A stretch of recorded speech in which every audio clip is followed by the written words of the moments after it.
Kinokondena po natin yan nangyari dyan sa Tarlac, no? At lilinawin ko lang po, hindi po ito service-related na double murder, no? Ito po ay, kung hindi tayo nagkakamali, ay isang away daw, no? Tungkol sa pagposisyon sa lupa. So, ang pulis pong yan ay hindi po pwedeng mag-invoke ng kahit anong depensa na may kinalaman sa kanyang katungkulin ang kanilang ang pagpatay na yan. At ito po ay tatratuhing ordinaryong murder cases, no? At iimbestigahan, kakasuhan, lilitisin at papaparusahan po natin yung pulis na yan.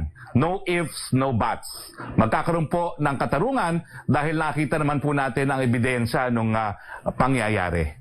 Hindi po yan po protektahan ng presidente, kinokondena po natin yan. Sir, based po dun sa initial investigation ng PNP, meron po bang previous cases si Police Senior Master Sergeant Nuesca? Yung sa Parañaque, Yes, sir. yeah, meron siyang previous cases na nakuha. Meron siya, pero karamihan doon ay na dismiss na at na serve na niya yung penalty. So we discussed it with the RD doon sa kanya. May mga previous cases siya, no? In 2019, meron siyang grave misconduct, okay? But that was dismissed, okay? On that was May. On December 2019 ulit, another grave misconduct, dismissed din ulit, okay? So, meron siyang na non-appearance in court duties, dismissed din. That is 2016. On 2014, meron siyang yung lace grave, no? Lace grave, nagkuhan siya ng 31-day suspension. Pero 2014 pa yon. And 2013, another lace grave, drop and close. So isa lang yung meron siyang imbestigahan siya 1, 2, 3, 4, 5 times. Isa lang yung case na natuloy at nasuspend siya ng 31 days. The rest ay drop and close based on the record submitted with me by the RD Pro 3. Sir, ano po yung kaso niya doon sa dalawang naunang grave misconduct? Galing. Okay.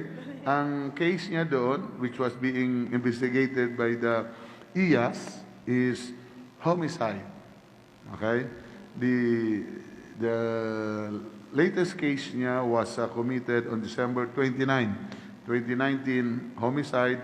The first homicide case niya is May 9, 2019. Lahat po to ay puro po case dismissed po to lahat, no? Because of lack of evidence and witnesses to pursue the admin cases. So more or less, ang criminal din ay wala rin na i-file against sa kanya.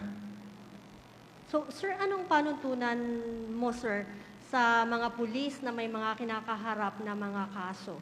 Dapat ba relieve muna sila habang may mga kaso? O ipapareview mo po ba yung may mga pulis na tulad niyan, homicide pala yung mga dati niyang kaso at marami pa siyang mga iba pang kaso? Dapat ba, sir, hindi muna makapwesto yung mga ganong mga klase ng pulis, sir? Hindi naman. Kasi nga, yung case niya is na case dismissed po, no?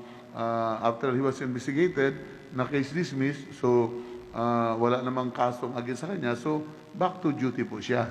Kasi inimbestigahan siya, no? At hindi po napatunayan kung na siya talaga ang gumawa based on the documents. At ang nag-imbestiga po noon ay ang IAS. Okay? So, kung wala namang dahilan para i-relieve or i-detain at idismahan yung mga tao, maski may kaso pa naman siya, ay hindi po namin gagawin yun. We still observe due process sa procedural po namin dito. Kung may kaso na siya at na-penalize na siya, that's the time i-serve yung suspension, recall ng firearms, and relieve siya sa posisyon. Now, for this new case, very strong po yung evidence sa kanya, kaya nga na-detain na siya, na-disarmahan, at inisyuhan na po namin ng automatic leave of absence, no? Para po yung salary niya will be automatically cut po doon. Yun po yung ginawa po kaagad ng RD Pro 3. Just a follow-up. Kanina, binabanggit kasi nung na-interview namin sa Paniki Tarlac na Chief of Police na meron din tungkol sa boga, which was probably one of the reasons kung bakit na-trigger ulit yung kaso tungkol dun sa right of way. Pero pwede lang pong paki-enlighten kami ano exactly yung issue tungkol dun sa right of way, gano'n na to katagal, and will this affect the case that will be filed against him, whether it's homicide or murder? Kasi kanina, medyo parang iba-iba yung information that we are getting. We're not really sure whether it's murder that is going to be filed against him or homicide lang po. Will it affect, kasi kung halimbawa right of way at matagal na yung issue na yon, meron po bang magiging parang ano yon, epekto dun sa kaso na kumbaga parang pinag-isipan na niya na gawin yung pagpatay, or talagang out of the, parang naging outburst lang niya yung kanyang pagbaril lang dun sa dalawa?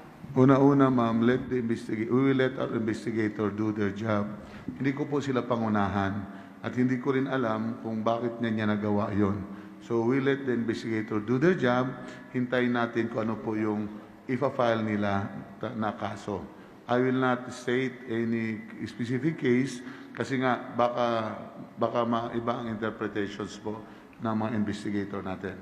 So ang stand namin dito sa headquarters is we let the investigation go on and our investigator do their job.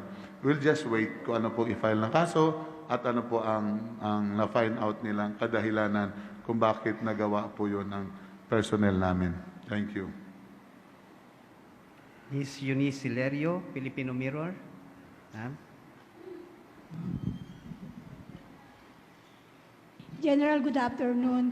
Follow-up question lang po regarding po kay Nuesca. Kanina po may nabanggit po kayo na anger management. Sa pagkakataon po ito, magkakaroon po ba ng repressor ang mga pulis para nga po maging mataas nung antas nung pagmamanage nung emosyon para hindi na po maulit ito?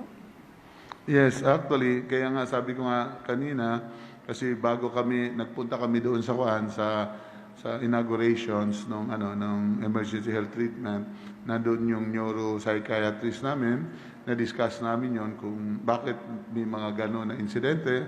Ang assessment ng neuropsychiatrist namin, sabi niya, sir, baka sa galit, kasi nga, nung sa galit, nagawa niyo yun kasi yung assessment niya as neuropsychiatrist, nakita ko, sir, mukhang nagalit yun kaya gano'n reaction eh. But nung bumaba na yung galit niya, he surrendered peacefully. So siguro, ang sabi niya, siguro we try to study, sir, na magawa tayo ng anger management, di ba? Try the possibility of informing our people on to manage their anger.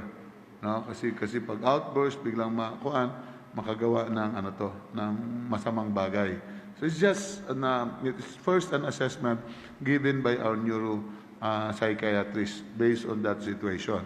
But with that, gusto kong pag-aralan kung gagawa ba kami at kung paano gagawin ang module for anger management. Because it's a new concept na lalabas sa amin kung in case ituloy po namin yon.